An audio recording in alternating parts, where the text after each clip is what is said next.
A nossa mensagem hoje é envolvidos com Deus na cultura. A gente vai se basear em um texto, que é um texto bem conhecido, que é 1 Tessalonicenses, capítulo 5, verso 22. E é um texto, de certa forma, desafiador em sua interpretação, porque ele é daqueles textos que estão contidos nos finais das cartas. Se você observar alguns versos finais das cartas, eram versos de recomendações, de listas de recomendações. E esse versículo, ele faz parte de uma recomendação que parece isolada. E por termos uma certa dificuldade no contexto da afirmação, nós acabamos por talvez desvirtuar esse texto. 1 Tessalonicenses capítulo 5, verso 22, ele diz: abstende-vos de toda a aparência do mal, ou evite a aparência do mal. Não se aproxime daquilo que é a aparência do mal. E aí a grande pergunta é: o que é a aparência do mal? Parece ser algo muito relativo, parece ser algo muito abstrato, algo que você precisa conceituar. Mas para que a gente possa compreender o que é a aparência do mal, a gente precisa não somente olhar o texto em seu contexto, mas também a gente entender o que é que a Bíblia chama de aparência do mal. O que de fato estaria por trás dessa compreensão do que é a aparência do mal que a Bíblia manda a gente se afastar. O que isso significa? Por que, irmãos, esse tema hoje? Nós estamos nos aproximando de um dos períodos mais desafiadores para o nosso coração. É o período em que o coração de muitos crentes começa a ser exposto. É aquele período em que pessoas às vezes até se afastam da igreja por um tempo. É um tipo de desvio programado para aproveitar a cultura e depois eles voltam arrependidos. Igual aquele poema de Chaves, né? O cão arrependido que volta e tal. Eu não lembro não, se eu lembrasse recitava para vocês. Mas é exatamente dessa forma. Mas será que devemos viver dessa maneira? Será que devemos ser cristãos que estão vivendo nessa dubiedade da fé? Será que de fato pessoas que pensam assim realmente se converteram? O que nós entendemos nas Escrituras é que provavelmente não são crentes, são o joio no meio do trigo. Pessoas que têm a aparência de crente, pessoas que pensam que são crentes, pessoas que falam como crentes, mas que nunca nasceram de novo. Porque quem nasceu de novo tem dentro de si um testemunho do Espírito Santo e um desejo de ser santo, um desejo de copiar o Pai, o nosso Pai, que é santo. Para que a gente possa então entender um pouco sobre isso, a gente vai iniciar pensando no conceito que a teologia chama de mandato cultural. O que é o mandato cultural? É um conceito teológico extraído das Escrituras, que afirma que Deus nos deu a ordem de realizarmos algo nesse mundo, de produzirmos nesse mundo cultura. Deus nos deu esse mandato. Vocês não vão ficar aqui olhando para o céu e simplesmente esperando o tempo passar. Não, vocês vão produzir algo. Isso é o chamado mandato cultural, dentro da perspectiva da teologia. Para a gente entender um pouquinho sobre mandato cultural, vamos então lá para Gênesis. A gente sempre inicia Gênesis. Certa vez eu vi um pastor dizendo que a igreja precisa pregar cada vez mais Gênesis, principalmente no tempo de hoje. O tempo de tanta relativização. O tempo que nós não sabemos mais quem somos. E aí Gênesis nos ensina quem somos. E quando a gente vai para Gênesis capítulo 1, o verso 26 ao verso 28, é a identidade do que é o ser humano. E nós temos o seguinte, Gênesis 1, verso 26. E Deus disse: façamos o ser humano à nossa imagem, conforme a nossa semelhança. Deus, então, falando no plural, ele diz façamos, porque ele está em um diálogo trinitário. O Pai, o Filho e o Espírito estão dialogando entre si e estão combinando que irão fazer uma criatura que será o reflexo da imagem e semelhança do Senhor. Nós somos reflexo da imagem e semelhança do Senhor. O que isso significa? Se eu olhar para uma fotografia e eu disser que aquela fotografia é a minha família, é óbvio que aquela fotografia não é a minha família. É um papel impresso com a imagem da minha família. Então o que é aquilo? É um papel com tinta. Imagem não significa o que de fato ela é. A imagem, ser imagem de Deus não significa que somos deuses, mas significa que olhar para nós faz a criação enxergar a divindade. Nós somos imagem da divindade. Nós não somos deuses, mas somos a imagem de Deus. Então, Deus nos deu aspectos e atributos que nos diferenciam de todos os outros animais. Ele nos deu capacidade de raciocínio, capacidade de criatividade, Ele nos deu capacidade de moralidade, ou seja, exercer juízo moral, entender que uma coisa é mais certa, outra coisa é errada. Então nós temos essas capacidades, porque nós fomos feitos imagem e semelhança de Deus. E o texto continua dizendo que Deus, depois que disse isso, que faria o homem imagem e semelhança, ele diz, tenha ele domínio sobre, e aí ele dá uma lista de animais, que na realidade perpassa todos os animais criados, mostrando então que nós temos uma hierarquia na criação. Nós fomos criados para dominar todas as outras criaturas, porque nós estamos em uma condição superior, e nós então não temos os animais no mesmo nível que nós. Isso traz para o ser humano o princípio de dignidade humana. Tirar a vida de um animal é uma coisa, tirar a vida de um ser humano é algo muito mais sério, porque o ser humano ele tem dignidade humana, pois ele é imagem e semelhança de Deus, e ele está numa posição de superioridade sobre o resto da criação. Então, ele continua dizendo isso, tenha ele domínio.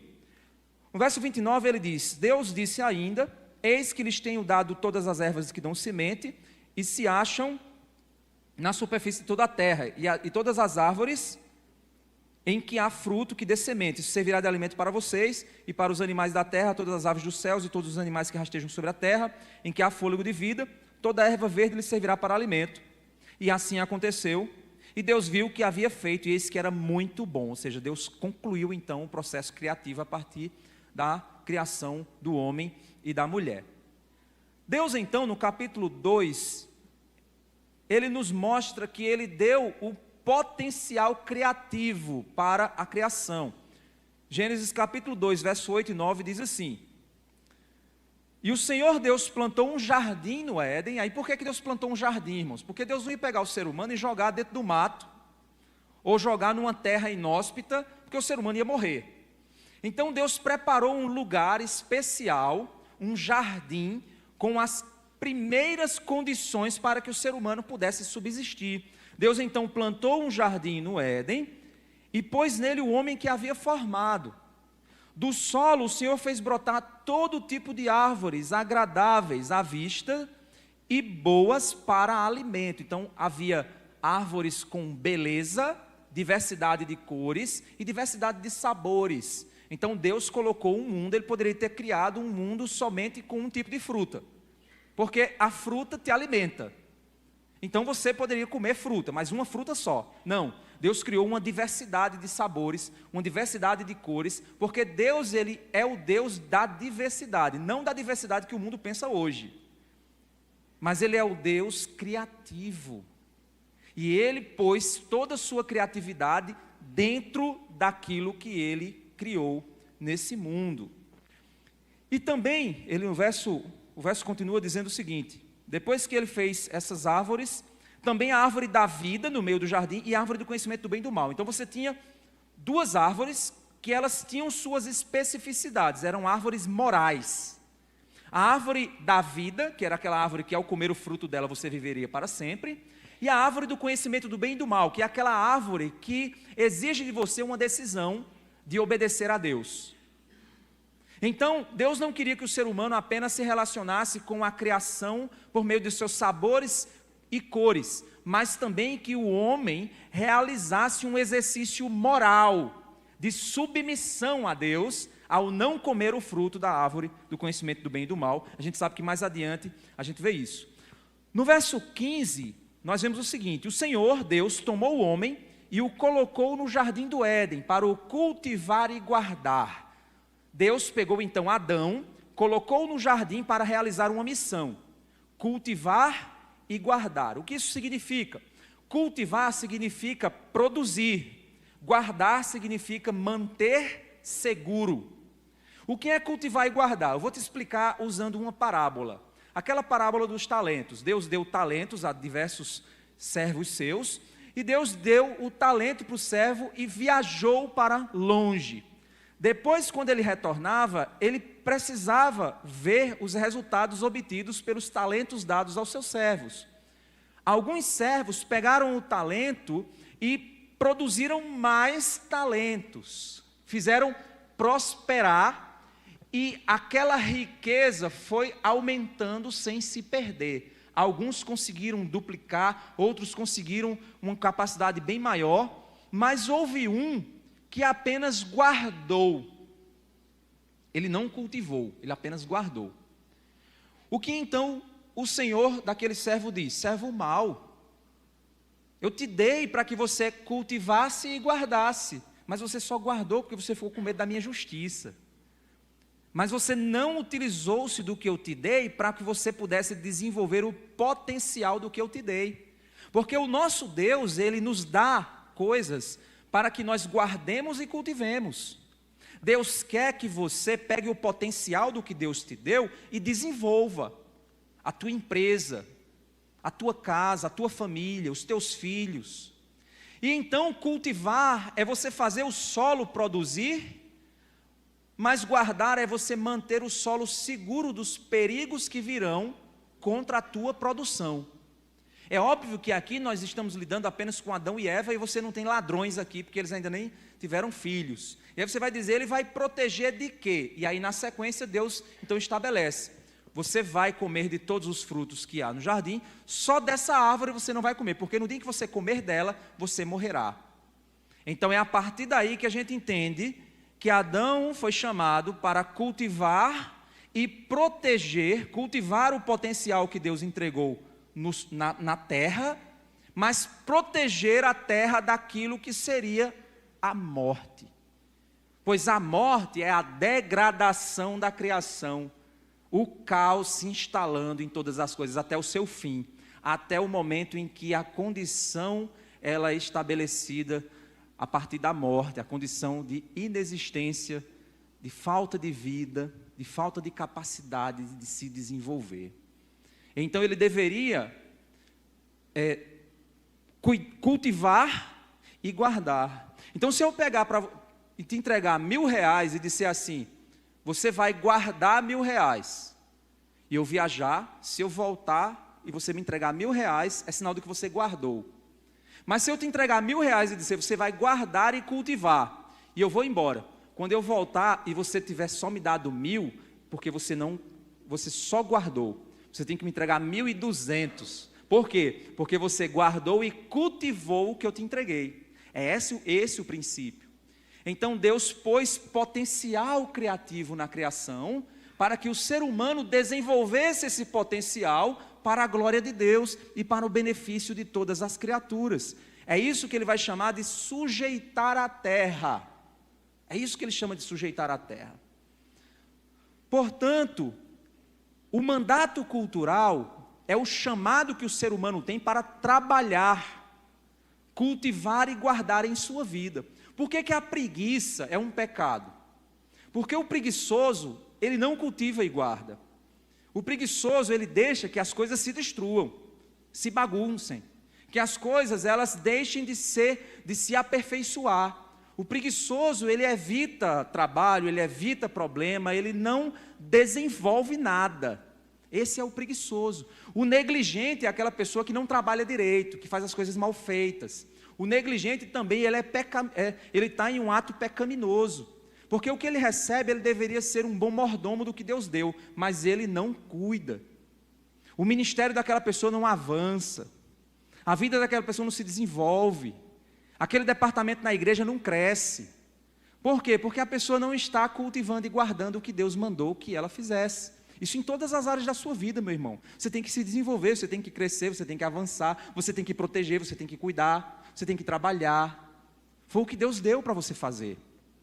E é isso que a Bíblia chama de mandato cultural. É isso que a teologia chama de mandato cultural. Quando a gente olha então, a história ela parece que dá uma mudança abrupta, e a gente vê em Gênesis, depois de Gênesis 3 que ocorre a queda, Gênesis 4 a gente vê a seguinte cena, Gênesis 4, capítulo 4, verso 3 ao verso 5, a gente vê o seguinte, ó. Aconteceu que ao fim de um certo tempo, não temos aqui que tempo foi esse, nós não temos a frequência com que isso acontecia, a única informação que a gente tem é que depois de um certo tempo, Caim trouxe do fruto da terra uma oferta ao Senhor. Caim, ele era agricultor, e ele foi lá e trouxe um fruto da terra para oferecer a Deus. É interessante que você não vai ver aqui, entre Gênesis 1 e 4, você não vai ver nenhum texto dizendo que alguém pediu para eles fazerem isso, que era uma ordem divina, você não vê em lugar nenhum. Apenas se supõe que automaticamente eles entendiam que tinham que fazer isso. A gente não tem explicações, a gente não consegue encontrar explicações para isso. O fato é que parece-me que o ser humano ele entendia que ele tinha o compromisso de pegar o fruto do seu trabalho e honrar o Senhor com aquilo que ele tem. Era algo que era um ato de adoração, era um reconhecimento de que o fruto do que ele produziu veio da mão de Deus. Então Caim, depois de um certo tempo, trouxe da terra uma oferta ao Senhor. Deus estava com fome? Deus precisava comer? É óbvio que não, mas aqui é um ato de adoração. Ele estava então honrando o Senhor pela provisão e pelo trabalho que ele pôde realizar. E aí o texto continua dizendo, no verso 4, Abel por sua vez trouxe das primícias do seu rebanho e da gordura deste. Então a gente tem uma leve distinção aqui entre as duas ofertas. Um trouxe uma oferta e outro trouxe as primícias. Ele trouxe o que havia de melhor para oferecer a Deus. Então a gente vê uma diferença do coração. Um fez um ato religioso e outro fez um ato de adoração. Um tinha um motivo de cumprir uma demanda, uma obrigação espiritual, e o outro tinha um reconhecimento do pertencimento daquilo ao Senhor. Era um ato de adoração do coração de Abel. E isso despertou inveja de Caim. E Caim então matou seu irmão. Caim se incomodou com o ato de adoração do seu irmão. E por isso então um matou o outro.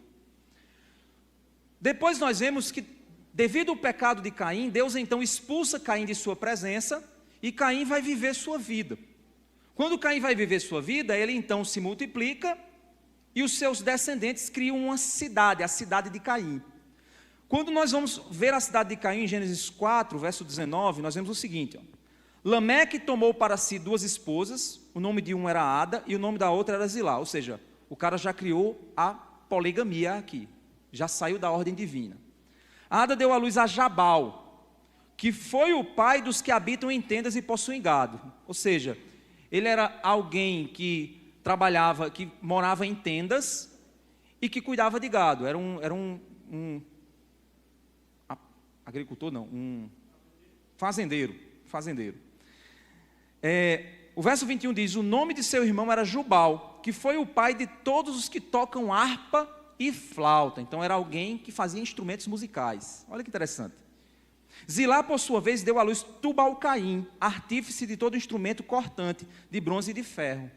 Ele fazia utensílios. A irmã de Tubal-Caim foi Naamá. Olha que interessante. Por que eu trouxe esse texto aqui? Para você entender que, mesmo homens distantes de Deus, conseguiam continuar desenvolvendo o potencial que o planeta tinha e que Deus havia dado. Aqueles homens, mesmo distantes de Deus, estavam produzindo cultura. E é claro que a cultura que eles produziam estava beneficiando pessoas, pois afinal de contas eles criaram uma cidade. Quantas pessoas não dependiam da economia daquela cidade? Quantas pessoas não sobreviviam a partir da economia daquela cidade? Quantas pessoas não compraram ou venderam ou negociaram com os instrumentos, com os objetos cortantes? Quantas pessoas não fizeram músicas com os instrumentos musicais feitos por ele? Quantas pessoas não se beneficiaram do gado que estava sendo cuidado? Então a gente vê que mesmo o homem distante de Deus, ele consegue produzir coisas boas, pois Deus deu a capacidade do ser humano fazer isso, mesmo com o coração longe de Deus.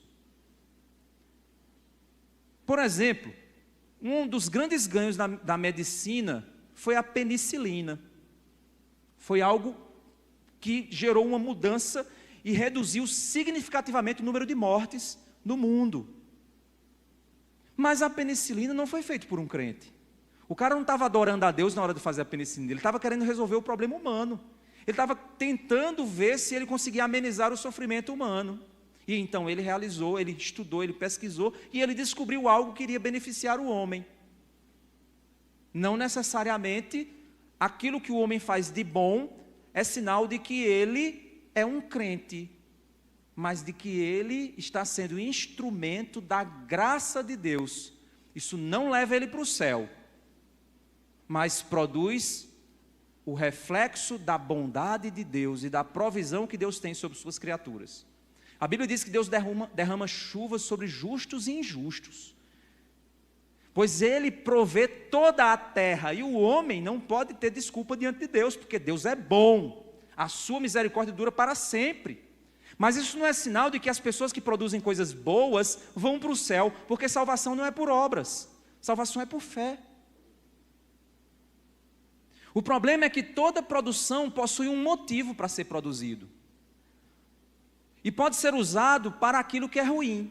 Um instrumento musical pode ser construído para fazer música, e pode ser usado para adorar o Senhor, mas também pode ser usado para celebrar o pecado, pode ser usado para transmitir uma informação pecaminosa através de uma música.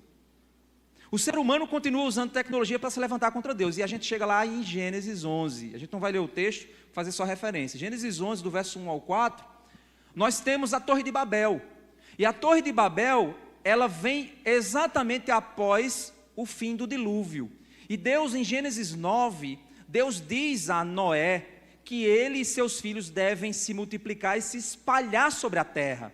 E quando eles começam a se espalhar, uma parte dos descendentes de Noé vão para uma determinada região e diz: não vamos nos espalhar sobre a terra.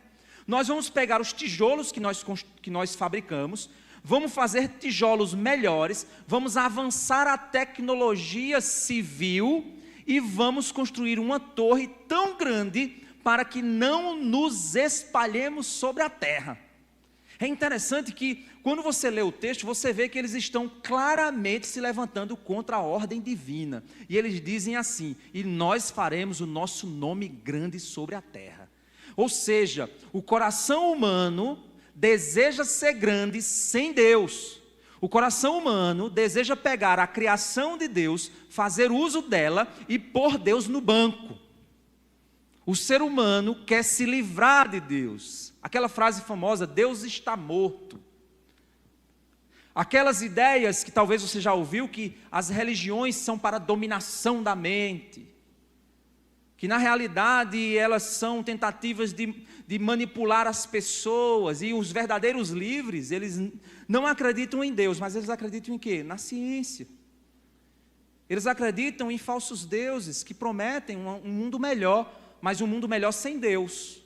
Ideologias políticas que prometem fazer o mundo melhor sem precisar de se submeter a Deus. É o mesmo espírito da Torre de Babel. A Bíblia diz que à destra de Deus há delícias perpetuamente. A Bíblia nos ensina que Deus, Ele criou todas as coisas para o nosso prazer, para a nossa alegria. E tudo o que Deus fez é muito bom. Então o que Deus produziu é para nos prover de satisfação no corpo e na alma. Então, o prazer humano verdadeiro deve ser o prazer vindo da mão de Deus, em todas as áreas do que Deus criou. Mas o ser humano, ele faz o que é que ele faz? Ele pega a criação, tira Deus da jogada e tenta obter prazer sem Deus, e ele se torna escravo do seu próprio prazer. E ele acaba se destruindo. Deus concede ao homem, irmãos, sabedoria e tecnologia para realizar o seu trabalho. Olha um capítulo interessante que nos mostra isso. Vamos lá para Isaías 28. É um texto que você diz assim, rapaz, isso não tem muito a ver o Isaías falar disso, mas de fato Isaías está exatamente exaltando essa ação divina. Isaías está mostrando o que Deus faz em sua bondade, em sua graça, naquilo que Deus quer prover à vida humana. Isaías 28, do 23 ao 29, nós vamos ver Deus mostrando que Ele é o dono e Ele é o princípio de todo conhecimento sobre a realidade. O ser humano só faz o que faz porque Deus ensinou. Não é que Deus mandou um anjo vindo do céu com um livro e disse, lê esse livro que tu vai aprender. Não, Deus deu ao homem inteligência e sabedoria. Ele não fez o homem imagem e semelhança dele, então ele deu ao homem inteligência e sabedoria. Isaías 28, do 23 ao 29, nós vemos o seguinte: prestem atenção e ouçam a minha voz, estejam atentos e ouçam o meu discurso. Será que o agricultor está sempre lavrando a fim de semear? Será que o agricultor fica lá lavrando o tempo inteiro, tentando obter da terra, fazendo a mesma coisa o tempo todo? Ou ele primeiro planta e depois ele espera para poder colher? Será que a terra não tem ciclos no qual o ser humano trabalha e espera, depois trabalha, produz e ele vai? Será que isso não acontece? Aí ele continua no verso 24, no verso 25. Não. Pelo contrário, depois de ter nivelado a superfície, ele espalha o endro, semeia o cominho, planta o trigo nos sulcos, a cevada no devido lugar e o centeio nas bordas. Ele está dizendo que ele planta, cada tipo de semente ele planta de um jeito diferente. Não é do mesmo jeito que ele planta. Verso 26, pois o seu Deus o instrui devidamente e o ensina. Deus é quem ensina o homem como é que ele tem que plantar. Deus é quem dá ao homem a ciência e o conhecimento. Verso 27, porque não se debulha o endro com o instrumento de trilhar, nem se passa a roda de carro sobre o cominho, mas o endro é debulhado com uma vara e o cominho com um pedaço de pau. O cereal é debulhado, mas o lavrador não o trilha sem parar. As rodas do carro passam por cima dele, mas os seus cavalos não esmagam os grãos. Também isso procede do Senhor dos Exércitos. Ele é maravilhoso em conselho e grande sabedoria. A primeira parte desse texto ele diz assim: cada semente tem uma técnica para ser plantada. Então o ser humano não planta cada semente do mesmo jeito. Deus criou para que cada uma fosse cultivada de um jeito diferente. Deus fez isso de propósito. E Ele deu então ao homem a sabedoria para descobrir como plantar corretamente, através do estudo, através da percepção, através da observação. Mas não somente isso, a segunda parte do texto diz que Deus também deu tecnologia para que o homem pudesse realizar o seu trabalho. Deu carros, deu cavalos, deu meios para que ele pudesse aplicar técnicas de agricultura em cada condição e cada tipo de cultivo distinto. Portanto, irmãos, o que podemos concluir na realidade é que o ser humano, ele recebe de Deus o seu conhecimento para realizar o que ele realiza. Então, entenda uma coisa, não há absolutamente nada nesse mundo, na medicina, na tecnologia, não há absolutamente nada que o ser humano tenha feito que não tenha vindo da sabedoria de Deus, que Deus não tenha dado a ele. Depois façam essa pesquisa, vejam as maiores descobertas da humanidade, algumas delas foi de repente, o cara nem estava procurando saber, de repente ele descobriu uma coisa, descobriu a eletricidade. De repente ele descobriu como é que ele cultiva uma coisa. Eu acho tão interessante, gente, você já parou para pensar que o cara que descobriu o café, o cara é um fera? Você pegar uma semente, pôr essa semente para secar, depois torrar essa semente, depois moer essa semente, depois pôr essa semente em água quente, e depois você extrair dela e coar o café. Meu amigo, como é que o cara descobriu isso? Já parou para pensar? De repente ele diz, rapaz, eu vou pegar essa semente aqui, eu vou botar para secar. Não, depois eu vou fazer o que com ela? Eu vou moer. Não, é pó, eu vou fazer o seguinte, eu vou jogar em água quente, para eu ver como é que fica. Já pararam para pensar? Como é que o ser humano descobriu essas coisas? Tudo isso veio da sabedoria divina. Deus foi ensinando e dando ao homem as condições de aprender, de desenvolver e de crescer. É isso que Isaías está dizendo, isso vem da mão de Deus.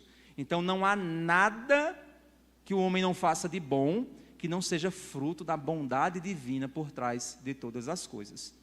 Deus está agindo e trazendo a sua bondade e sua provisão sobre toda a sua criação. Então o que a gente pode concluir é que o ser humano é um adorador. Tudo que o ser humano faz, ele faz inclinado para aquilo que ele adora. E de onde ele obtém sua sabedoria para trabalhar? O ser humano quer fazer algo para honrar alguma coisa. Ele quer fazer algo para obter um prazer. Até você, quando estuda, você está querendo um diploma. Para fazer o que com esse diploma? Botar na cabeça e sair andando por aí com ele? Não.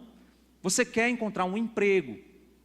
Você quer conseguir, talvez, uma melhoria salarial. Para que você quer uma melhoria salarial? Para poder comprar o que você precisa, o que você gosta, o que você quer. Então, todos nós produzimos coisas movidos por algo que está no nosso coração. É o motivo mais básico. E nós percebemos que Deus nos criou assim. Ninguém não faz nada sem um motivo básico adorador. Porque o ser humano, ele é um ser religioso. Até o ateu, ele é religioso. Porque ele usa a ciência para se rebelar contra Deus. A crença básica dele é de que ele é o centro do universo. São crenças básicas que ele tem, são motivos básicos que levam ele a fazer o que faz. Todo mundo aqui tem motivos no coração para fazer o que faz, para sair, para trabalhar, para ter uma família.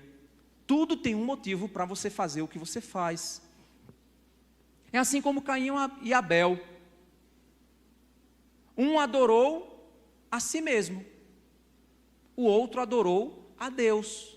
Um queria usar a criação para benefício dele. Ele disse, eita rapaz, eu tenho que ir nesse culto, né? Ah, droga. Eu vou pegar aqui umas plantas aqui, vou pegar essas uvas aqui. Pronto, Deus, tá aí, ó, toma aí a uva. Isso aí é para te adorar. O outro não.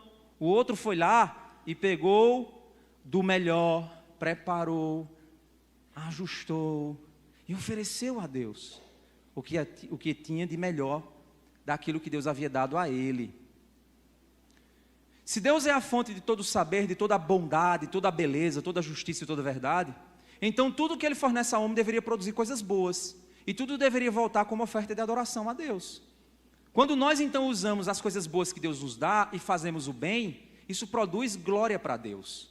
E nós deveríamos então agradecer e adorar a Deus. E aí quando a gente vem aqui cultuar, é agradecendo a Deus. Senhor, obrigado, porque nessa semana eu consegui fazer coisas boas. Então me dá graça para que mais uma semana eu possa usar os dons e talentos que o Senhor me deu para servir o meu próximo, para glorificar o Senhor em tudo que eu faço na minha vida. Me dá a capacidade, Senhor, de glorificar a Ti, de oferecer a Ti o meu melhor. Que os outros sejam beneficiados pelo melhor de Deus que Deus me deu, que eu possa então servir o meu próximo. Mas o que o ser humano faz é usar o que Deus dá para si mesmo, usar para seu próprio prazer. E a gente quer Deus como um garçom. A gente ora para Deus nos dar porque a gente quer gastar em nossos próprios prazeres. Lembra que Tiago diz isso? Sabe por que vocês oram e não recebem? Porque vocês oram para receber e gastar nos seus próprios deleites. São orações egoístas. São atitudes que não são de esvaziamento, mas é atitudes egoístas de preenchimento, de enchimento de si mesmo. E no fim, é como a Torre de Babel, é anunciar o seu nome grande. Às vezes até em motivos que aparentemente são santos, motivos que aparentemente você diz assim, não, isso aqui é para fazer o bem. Mas às vezes você diz assim, já ouviram essa frase? Eu vou jogar na loteria, porque se eu ganhar na loteria eu vou ajudar tanta gente. Não vai. Sua intenção não é essa. Você está tentando mascarar uma intenção pecaminosa do seu coração, tentando dar um motivo santo para isso. Jesus disse que os fariseus davam esmola e tocavam um sino, E o galardão deles já tinham recebido. Qual era o prêmio dos fariseus? Eram as palmas da multidão. Isso era o prêmio deles. Então eles não tinham prêmio no céu, eles tinham prêmio na terra. Eles não buscavam aquilo que Deus poderia dar a eles na eternidade. Eles buscavam aquilo que o mundo poderia dar a eles, de grandeza, de fama, de conhecimento, daquilo que iria apenas engrandecer a si mesmo. O ser humano recebe a provisão de Deus e no fim ele é ingrato, blasfema do santo nome do Senhor. Pega o que Deus dá e distorce, e perverte. Então o que é cultura? É tudo que o ser humano produz motivado por algo, para realizar algo, e assim o que ele produz é influenciado pelo meio que ele vive, e influencia o meio que ele vive. Então, tudo o que você faz produz cultura. Um exemplo, se na empresa que você trabalha, você é o único crente, o que você faz lá gera mudança no ambiente que você está. As pessoas se preocupam no que vão dizer, elas se preocupam no que vão fazer, porque de alguma forma você produz cultura. O que você faz produz cultura. Se você faz o seu trabalho bem feito, você gera de certa forma uma competição no ambiente onde você está. Se você faz o seu trabalho mal feito, você também gera de certa forma uma interpretação daquilo que você faz. A Bíblia nos ensina que o mundo, irmãos, é um sistema que está motivado pela desonra a Deus e pela maximização do prazer humano no pecado, do prazer humano sem Deus. Vamos lá para 1 João capítulo 2. 1 João capítulo 2 é um texto muito conhecido também. E ele fala sobre essa condição do coração humano, de buscar maximizar o seu prazer sem submeter-se à vontade de Deus. Ou seja, pega o brinquedo que Deus criou e quer brincar do jeito que Ele quer. E usar do jeito que quer. E Deus diz, não, eu não projetei esse brinquedo para ser brincado assim. Eu projetei esse brinquedo para ser usado dessa forma. Me honre com o que eu te entreguei. Me honre com o que eu te dei. E você experimentará a verdadeira alegria. Você experimentará a verdadeira satisfação. Então, 1 João capítulo 2, verso 15, nós vemos o seguinte. O alerta do apóstolo para nós. Não amem o mundo. Esse mundo não é o mundo criado, é o sistema mundano. É o sistema de coisas que esse mundo tem que se rebela contra Deus. Ele diz, não amem o mundo, nem as coisas que há no mundo. Se alguém amar o mundo, o amor do Pai não está nele. Porque tudo que há no mundo, os desejos da carne, os desejos dos olhos e a soberba da vida, não procede do Pai, mas do mundo. Essas três coisas que ele descreve são coisas que é a busca humana pelo próprio prazer, sem realizar a vontade de Deus. É a maximização do prazer humano sem submissão à vontade do Criador. E o mundo produz esse sistema. O mundo incentiva o seu coração a esse sistema. O mundo promete que você vai ter alegria sem cumprir os propósitos de Deus. E aí o mundo produz cultura. O mundo escreve uma música que vai dizer para você que você será feliz se você largar a sua mulher e arrumar outra. O mundo vai dizer que você é feliz se você tiver mais de um parceiro sexual. O mundo vai dizer que você será feliz se você tiver muito dinheiro. O mundo vai dizer que você terá muito prazer se você fizer a sua própria vontade, seguir seu próprio coração. O mundo vai ensinar valores, e esses valores que o mundo ensina estão presentes nas obras culturais que o mundo faz, nas músicas, nos filmes, nos ambientes que você visita. Eles estão repletos de símbolos, de significados. Por que esse púlpito ele fica aqui no meio?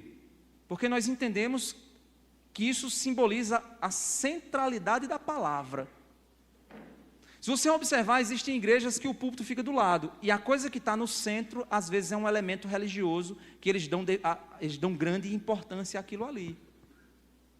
Então, tudo que nós fazemos tem um símbolo, tem um significado. Se eu pintasse isso aqui de preto e deixasse uma luz escura, isso tem um significado. Tudo que nós fazemos, fazemos por uma razão, para produzir um efeito, isso é cultura.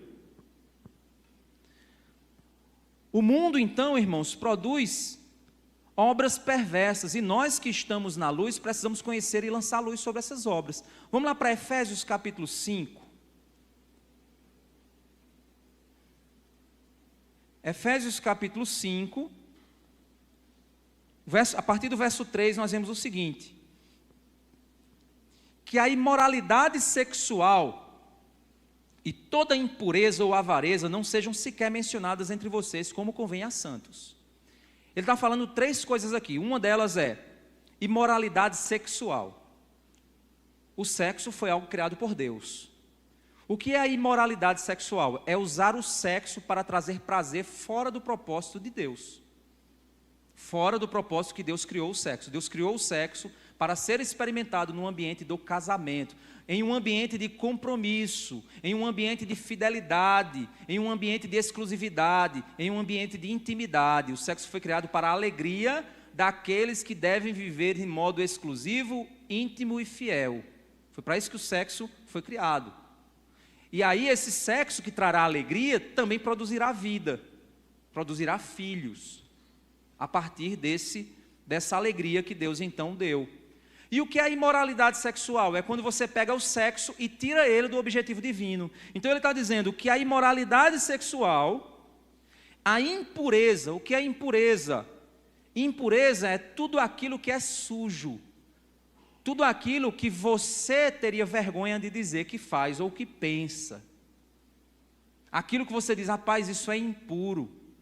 Se talvez eu pegasse um CD não, um pendrive não.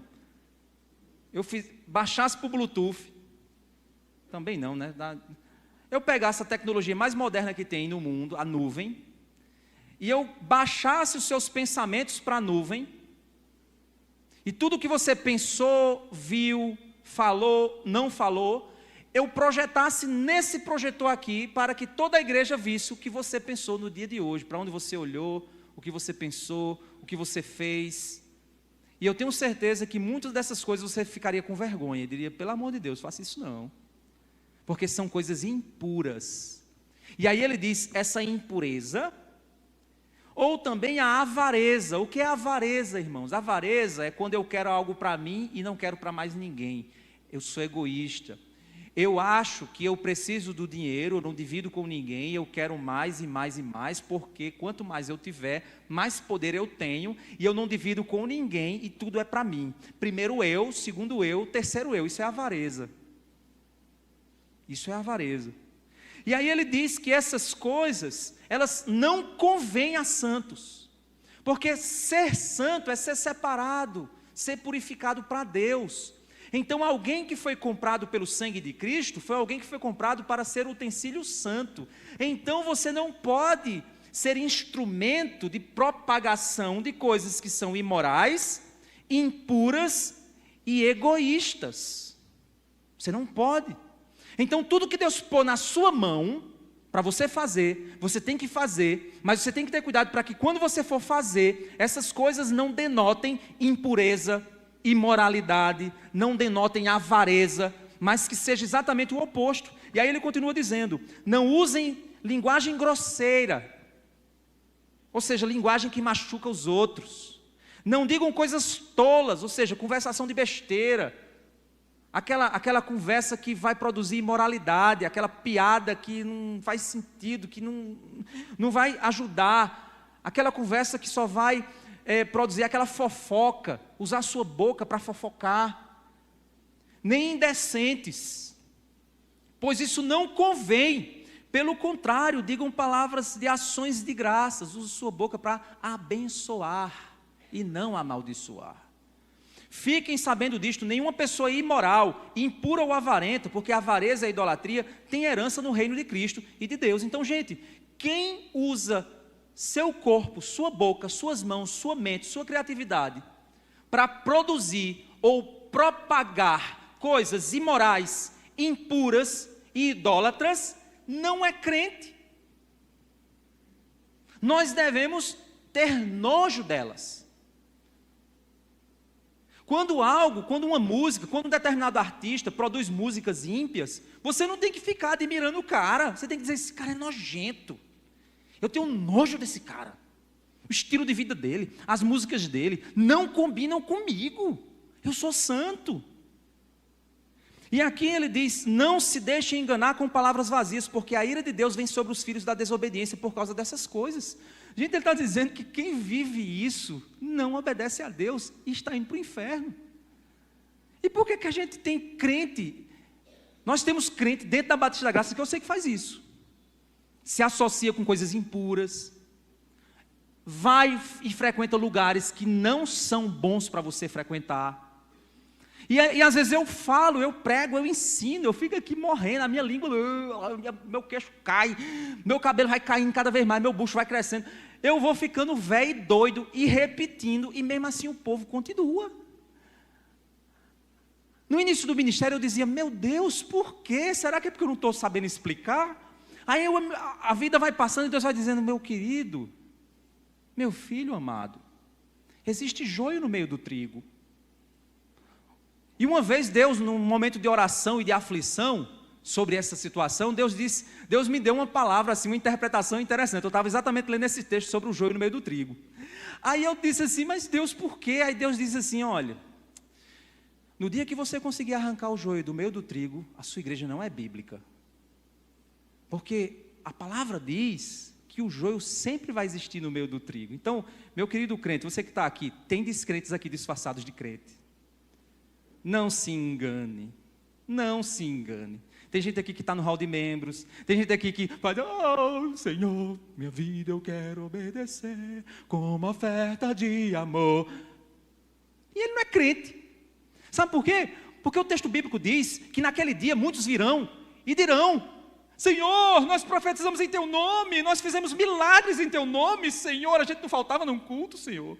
Senhor, a gente estava no domingo lá, Senhor, a gente participava do coral, a gente interpretava libras, a gente fazia aqui na banda, Senhor. Aí ele vai dizer, apartai-vos de mim, vós que praticais o pecado, eu nunca conheci vocês.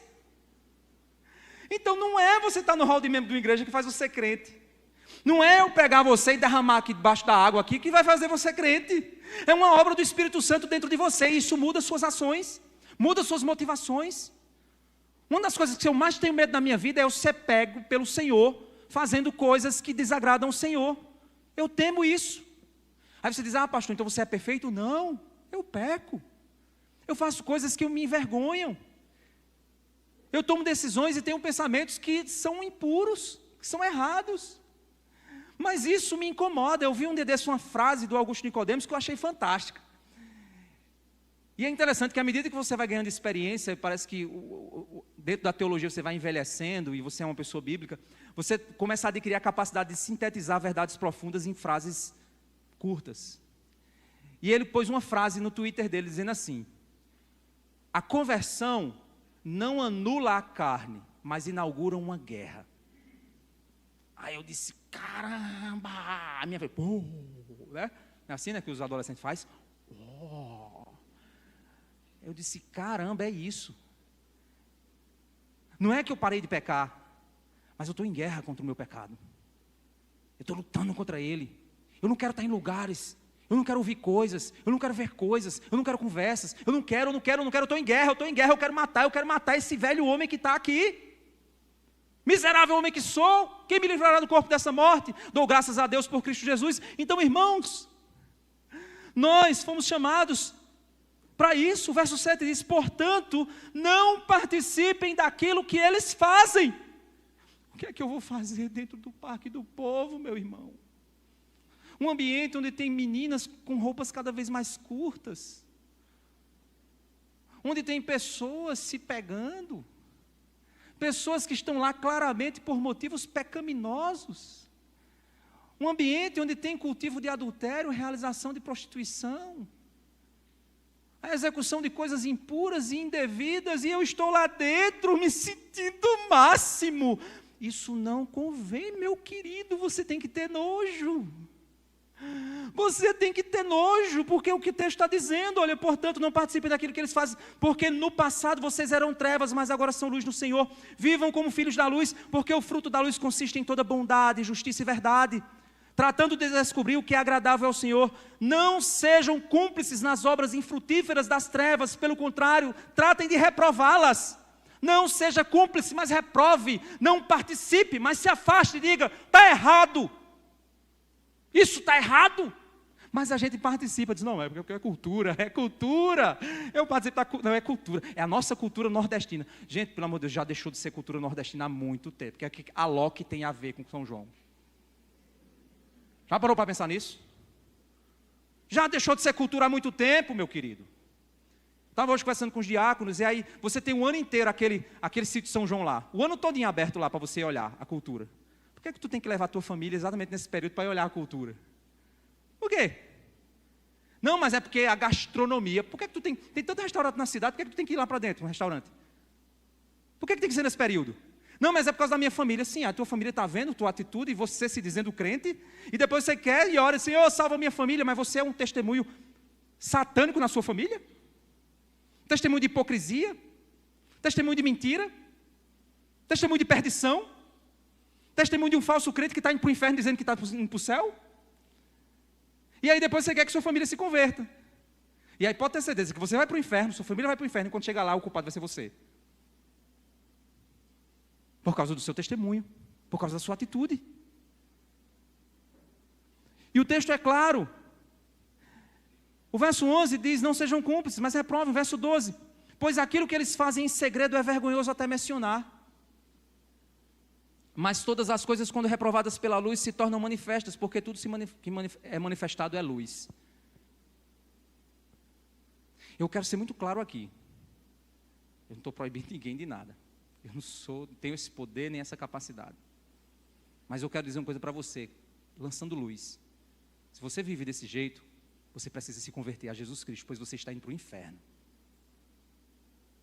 E o que eu estou falando é sério. Eu estou pondo minha cara aqui a tapa, tem gravação aqui. Isso pode ser feito um recorte aqui, botado aqui, pastor, Batista da Graça, diz não sei o que lá, não sei o que lá. E eu estou dando minha cara a tapa pela tua alma. Porque eu amo você e quero ver você no céu. Não, pastor, mas fulano de tal é crente e participa. Fulano de tal... Ah, meu amigo, você está usando outra pessoa como padrão? O padrão é a palavra de Deus. Esse é o padrão. Em tudo que você faz, meu irmão. E olha, entenda uma coisa, eu não estou falando só aqui de São João, não. Estou falando aqui de todo objeto cultural que você usa. A roupa que você veste. As coisas que você quer fazer com o seu corpo. Os filmes que você assiste, as músicas que você ouve. Tudo tem aquela conotação que tem coisas que não vão produzir algo bom para você. Então não convém.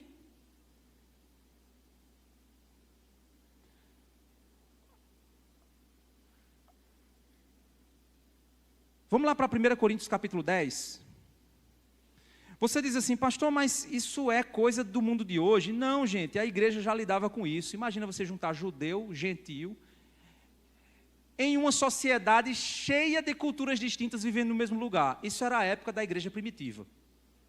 Gente de vários lugares, várias culturas se reunindo no mesmo lugar. Eu achei tão interessante que semana que vem estou indo para Moçambique. Aí o pastor, que é o coordenador da missão de lá, me mandou umas mensagens dando algumas orientações. E uma das orientações que ele disse é o seguinte: todas as vezes que você for fazer algum tipo de atividade que denota uma autoridade sua, use roupa social, porque você será respeitado. Eu acho interessante isso, né? Para a gente isso já não tem essa cultura toda, não é? Mas para eles há uma preocupação nisso, de que você é respeitado pela forma como você, se você é uma pessoa... Eu sou pastor, chego lá de bermudão e tal, o cara diz: gente, esse pastor, eu posso não estar pregando, mas eles vão olhar e dizer: esse cara é meio estranho, esse cara é meio esquisito. Então tenha cuidado com a roupa que você veste. É interessante, assim, mas o problema é deles. Se eles pensam isso, o pecado é deles. Não, gente, eu tenho que respeitar o símbolo da cultura. Aquilo que a cultura entende como sendo algo puro, bom, correto, eu tenho que respeitar, porque eu estou lá chegando e sinalizando para eles que eu quero ser a pessoa correta e confiável para eles. E são essas diferenças que a gente tem em vários âmbitos da nossa cultura. E essa área ela é complexa mesmo, gente. A área cultural é uma área complexa de se viver.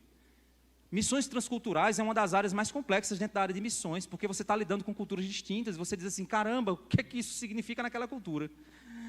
Poxa, se isso significa isso nessa cultura, eu não vou poder, então, pensar dessa forma aqui, agir dessa forma aqui. Eu vou ter que agir de uma maneira até o ponto em que Deus venha redimir aquela cultura e aquele elemento ali deixe de ter a conotação que de fato é negativa. Mas não que o pecado deixou de ser pecado, mas é porque quem faz aquilo não está mais associado ao pecado. Eu vou usar aqui um exemplo, irmãos, que eu sempre uso, que eu acho que é um exemplo mais categórico disso, porque também foi uma realidade para mim. Meu pai, alguns de vocês aqui também são da época da Jovem Guarda. Então meu pai era aquele jovem da época da Jovem Guarda. Calça boca de sino, apertada em cima e aquela bocona embaixo, colorida, roupa bem coladinha, quadriculada e cabelo grande. Naquele período, usar cabelo grande era associado a um símbolo de rebeldia. Era Erasmo Carlos, era Roberto Carlos, então, ou seja, o cara cabeludo, né, era aquele símbolo, o símbolo de rebeldia. Hoje, um homem com cabelo grande não é visto como rebelde. Aí você diz, é porque o pecado deixou de ser pecado? Não, é porque o objeto cultural deixou de significar algo pecaminoso. Porque usar um cabelo grande era sinônimo de ser rebelde. Eu sou rebelde, então eu uso. Isso no passado. Hoje, não se tem mais essa conotação. Mas tem pessoas mais antigas que pensam dessa forma. Talvez essa pessoa pense, mas ela já não julga dessa maneira, porque ela entende que do ponto de vista cultural a coisa não é mais encarada dessa maneira. Mas tem coisas que elas vão mudando a conotação. Por exemplo, a tatuagem, no passado, era associada à criminalidade. Hoje, você diz, mas hoje não é mais não. Mas ela é associada à vaidade. Ela é associada a você estar alinhado com o sistema. A você querer aparentar que você é igual. Está associado a alguns elementos que eu posso depois, se alguém tiver dúvida e quiser me perguntar, eu posso mostrar para você o que é que está associado. Já existem estudos sobre isso. Que você não para numa tatuagem só. Você faz uma, faz duas, faz três, faz quatro, faz cinco, faz... Você vai fazendo. Mas por que isso? Que necessidade é essa? Que está dentro do seu coração? O que é que está acontecendo? O que é que está havendo? E aí você vai ali. Pastor, mas eu fiz no passado, hoje... Não, aí no passado tinha um significado, você se converteu, agora você é crente, você agora tem uma relação diferente com os elementos da cultura. Você agora, quando vai se relacionar com um elemento cultural, você vai se fazer a seguinte pergunta: esse elemento exalta a Deus? Esse elemento me associa a algo que eu não gostaria que o nome do Evangelho fosse associado? Esse algo vai produzir em mim algum desejo pecaminoso? Se não, não me relacionarei com esse elemento. Não farei isso, não participarei disso. Porque o meu compromisso é reprovar as obras das trevas. Não é exaltar as obras das trevas ou ser cúmplices delas. Vamos olhar aqui 1 Coríntios capítulo 10. Olha só que interessante, verso 23 a verso 33. Alguém pode dizer assim, mas o problema é seu. O problema não é meu não, para mim está tranquilo. Mas olha o que é que Paulo diz aqui, 1 Coríntios 10, 23. Todas as coisas são lícitas, mas nem todas convêm. Todas as coisas são lícitas, mas nem todas edificam. Então ele está dizendo que tem coisa que é inconveniente para você, crente. Aquilo pode não ser mal, inerentemente mal, mas é inconveniente para você se envolver com aquilo ali. Não é conveniente para você. Você pode estar dentro de um bar, sentado tomando refrigerante com amigos que estão tomando cerveja. Aí você diz, mas eu estou tomando refrigerante. Mas não é conveniente para você, crente, estar naquele ambiente sentado ali, no meio daquela música, com aquelas pessoas, e outras pessoas olhando para você e dizendo, gente, mas fulano não é crente? O que ele está fazendo ali? Não é conveniente. Porque o meu compromisso é com o nome do Senhor Jesus, com a santidade. E o meu objetivo é reprovar as obras das trevas e exaltar as obras da luz. Então eu não farei, não estarei, não participarei, porque aquilo é interpretado como algo que não vai edificar. E ele continua dizendo, ninguém busque o seu próprio interesse, sim o do seu próximo. Você não tem que pensar em você, você tem que pensar no que o outro está pensando, no interesse do outro. Olha só, comam de tudo que se vende no mercado. Isso aqui ele estava lidando com o problema da idolatria, a gente já estudou esse texto. Porque as comidas, as carnes que eram vendidas no açougue, normalmente eram carnes provenientes de sacrifícios aos deuses. Então Então essas carnes, elas eram carnes cerimoniais. Então ele está dizendo, compre e coma tudo o que vende no mercado, sem questionamento por motivo de consciência. Aí você diz, ou seja, por motivo de consciência. O que é consciência? É o tribunal interno da minha mente. O meu tribunal interno que me condena ou que me defende. Isso é a minha consciência. Então, eu devo comer de tudo que há no açougue, mesmo se a carne participou de rituais idólatras, eu devo comer, mas eu não pergunto por causa da consciência. Aí ele vai mostrar que não é a minha consciência, porque na minha consciência, aquilo não tem poder nenhum. Na minha mente, aquilo ali não tem nenhuma capacidade de me controlar. Então, ele continua dizendo, porque do Senhor é a terra e sua plenitude, ou seja, toda a carne pertence a Deus. Então não tem carne que pertence ao diabo e carne que pertence a Deus, tudo pertence a Deus. É isso que ele está dizendo. Verso 27, se alguém que não é crente convidá-los para comer, alguém que não é crente, convidá-los para comer, e vocês quiserem ir, como de tudo que for posto diante de vocês, sem questionamento algum por motivo de consciência. Ou seja, o cara te chamou, o cara é descrente, chamou você para comer na casa dele. Aí ele comprou no açougue carne sacrificada a Apolo. Aí você vai comer a carne, não pergunta nada. Eu vou ficar perguntando aqui não, vou comer. Por motivo de consciência. Você sabe que aquilo pode ter sido sacrificado, mas você está, não, eu vou comer, não tem problema nenhum, isso aqui não vai fazer mal.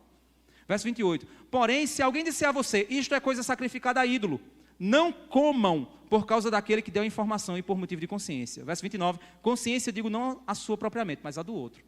A consciência de quem te avisou. Porque quem te avisou, ele diz assim, ei, calma, peraí, isso aí é sacrificado.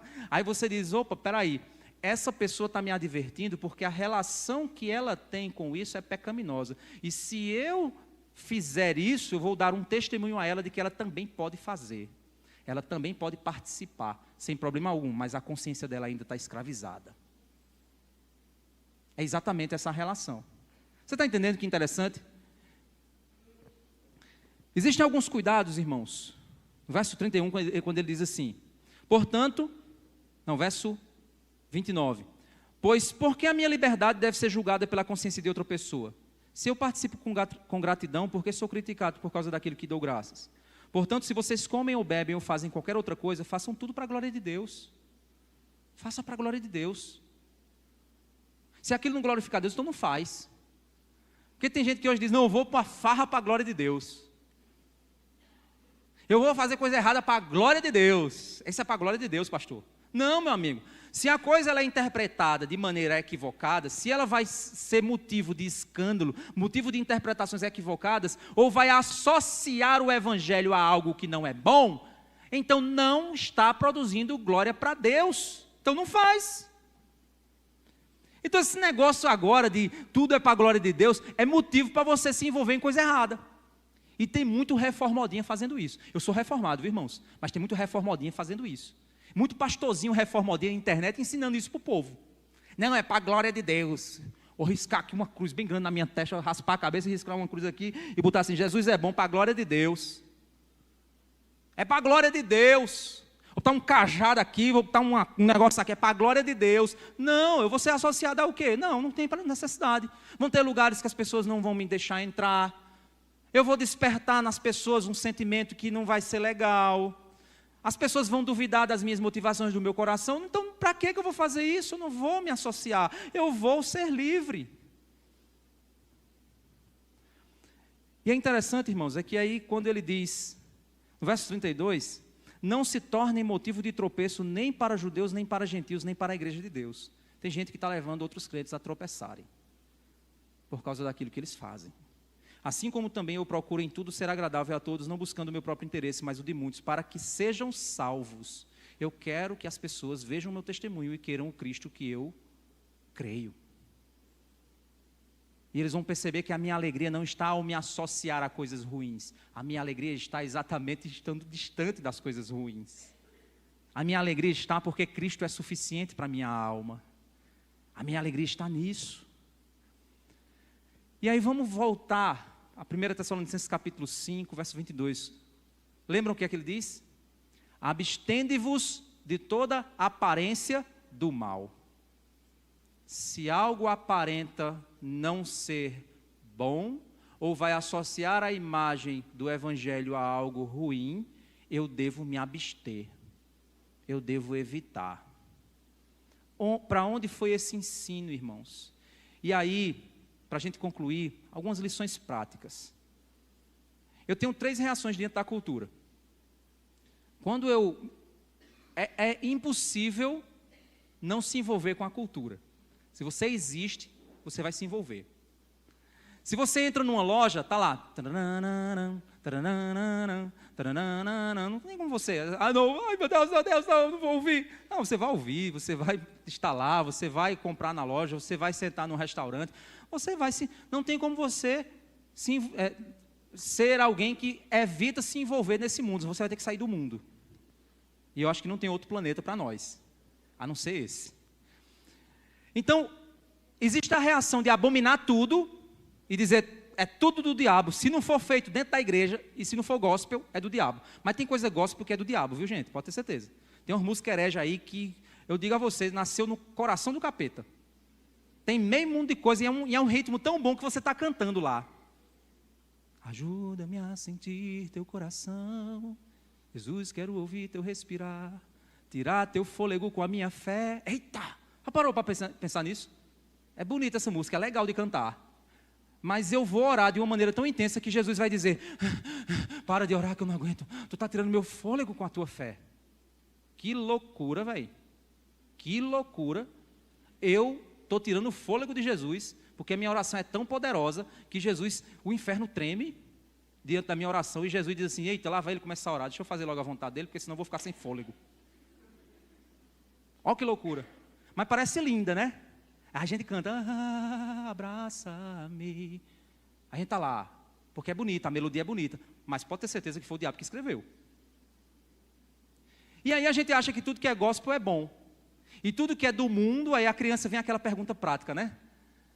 Papai, essa música é do mundo ou é de Jesus? É do mundo, menino. Pois então desliga. Essa música é de Jesus, foi feita da igreja. Ah, então eu escuto. Isso é um relacionamento completamente equivocado. Isso é um relacionamento legalista com a cultura. O segundo é eu me envolver livremente. Eu sou livre. Então eu faço o que eu quiser. Eu sou livre. Jesus me chamou para a liberdade. E agora eu vou fazer... Aí pronto, meu amigo, aí você se desmantela. Isso também é outro relacionamento equivocado. E a terceira maneira de você se relacionar com cultura é a maneira crítica. É a maneira correta. É eu olhar a cultura, entender o símbolo cultural, entender como é que aquele símbolo é interpretado, entender que se eu me associar a ele, ele vai levar não à edificação e não vai levar à glória de Deus, então eu não me associo àquilo, não participo daquilo. Mídia social é um ambiente bem complicado, gente, porque a mídia social joga no vento coisas sem contexto. Meu pai, ele ama tocar violão. Ele adora músicas de Luiz Gonzaga, sertanejo antigo, aquele sertanejo lá, Chitãozinho Sororó, aquelas coisas bem retrô. Às vezes a gente está na casa lá e aí ele gosta de que os filhos toquem com ele. Aí ele pega lá a asa branca, começa a tocar. Aí eu pego o carrom, começa a bater. Aí meu outro irmão pega o violão, começa a tocar. Aí outro pega o microfone, começa a cantar. Aí aquilo ali, a gente está num ambiente ali onde todo mundo sabe que eu sou crente, todo mundo sabe que eu não aprovo determinadas coisas, todo mundo me conhece, todo mundo sabe que aquilo ali não significa dizer que eu estou adorando o capeta. Está tranquilo. Aí alguém grava. Aí joga na internet. Pá! Aí está o irmãozinho lá do outro lado dizendo, eita, o pastor lá está no forró. Ele não sabe quem é meu pai, não sabe que aquele é meu irmão, não sabe de nada. Está no forró. Eita, que é só arrasta-pé. Oxe, ele acabou de dizer que não era para o crente estar fazendo essas coisas. Ou seja, eu acabei de pecar contra a consciência de alguém. E internet é uma desgraça em relação a isso. De tirar coisa de contexto. Aí a gente tem mania de ficar pegando a nossa vida e expondo na internet, expondo na internet, expondo na internet. Irmãos, eu pratico Muay Thai. Eu não vejo problema em praticar Muay Thai. Aí você diz, mas é um esporte violento para quem quer fazer violência. Assim como arma mata para quem quer matar.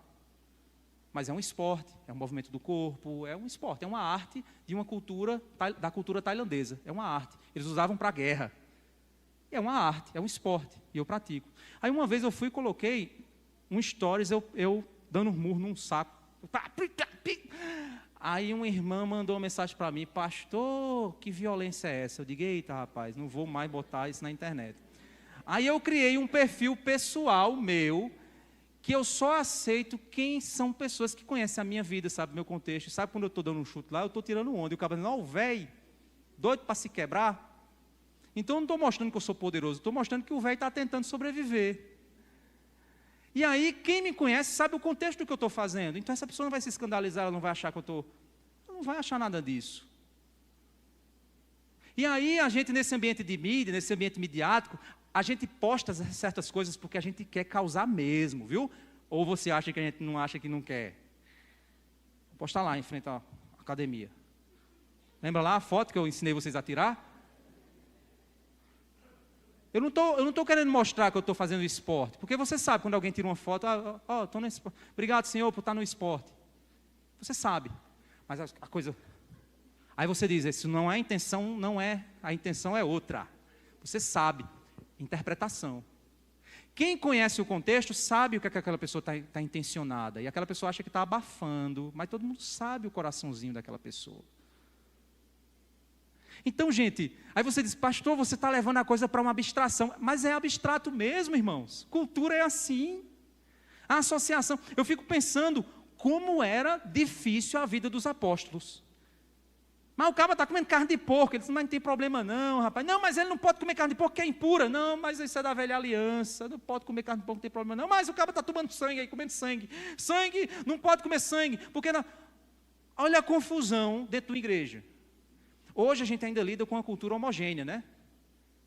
Mas imagina nesse ambiente de culturas das mais diversas. Era um ambiente complexo, mas existem princípios. E o princípio do crente é glorificar a Deus. E por isso eu não me associo e não participo de coisas que vão associar a minha imagem e a minha vida àquilo que não honra o meu Deus. E por isso eu abomino e reprovo. Pastor, você escuta rock? Gente, tem uns rock que os cabas fazem umas malabarismo com os instrumentos musicais que é impressionante. Tem uns solos que são coisas fantásticas. Você diz, rapaz, isso é uma obra de arte. Hoje a coisa está se empobrecendo. É uma obra de arte. Eu não lembro agora a música, mas tinha uma música que o cara fazia um solo, que eu dizia, caramba, que solo do caramba, e o cara numa bateria, eita, rapaz, que coisa fantástica, e você sentia a instigação ali para treinar, né?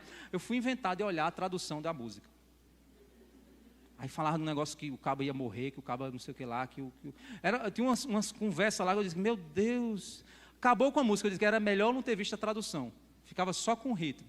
Depois que eu vi a tradução, eu fiquei sabendo que o cabo estava exaltando o capeta, que estava exaltando não sei o que lá, que estava não sei o que lá, que estava falando que ia morrer, que estava... Aí eu digo, não, peraí, agora eu não consigo mais me relacionar com isso, e está lá, capeta, sabendo que o cabo está falando do capeta, é melhor eu não saber.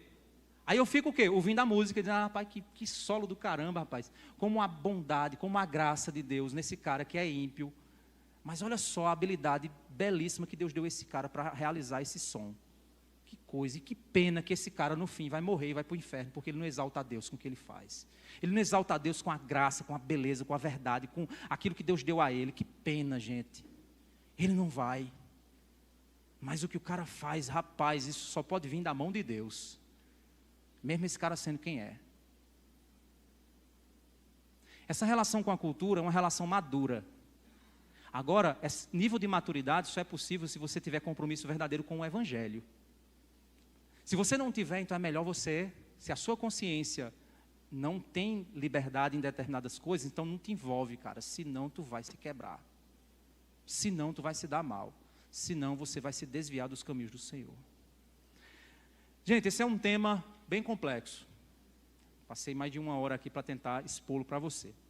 Se alguém tem alguma dúvida específica a respeito do assunto, quer perguntar em algum momento, pode mandar mensagem para mim, né, o que eu puder fazer para tentar lançar luz sobre a situação. Não tenho todas as respostas, mas uma coisa eu quero, glorificar a Deus e que você glorifique a Deus. Então que Deus nos dê graça de vivermos num tempo tão complexo como esse que a gente vive. De que as pessoas olhem para nós e vejam Jesus em nossa vida.